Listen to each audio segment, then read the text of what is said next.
राम समर्थ श्रीराम भाग 85। आता भगवंत सात्विक, राजस आणि तामस तपाचं वर्णन करतात।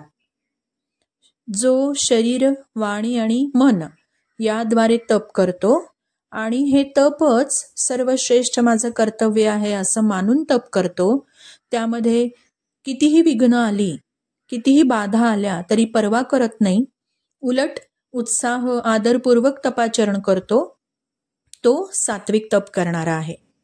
त्यामुळे सद्गुण सदाचारांनी तो संपन्न होतो आणि दुराचार, कामना, दुर्गुण इत्यादी दोषच त्याच्याकडे नसतात, तो मिटवू शकतो।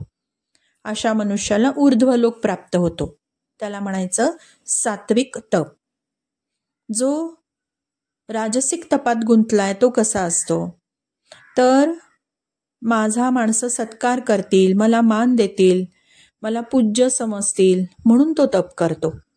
माझी गावभर मिरवणूक काढतील, मला बसायला राजसिंहासन देतील, माझा जयघोष करतील, माझा सत्कार करतील, अशा कामना ठेवून तो तप करतो आणि म्हणून त्याला राजसिक तप म्हटलं गेलंय।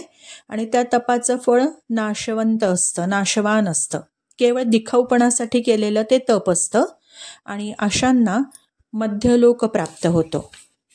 आणि तिसरं आहे तामस तप, म्हणजे स्वतःला कष्ट देऊन तप केलं जातं, त्यामध्ये मूढतेचं प्राधान्य असतं।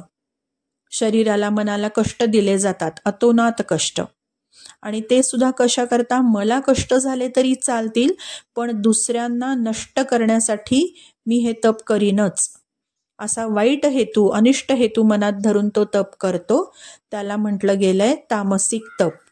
आणि अशा माणसांना अधोलोक मिळतो।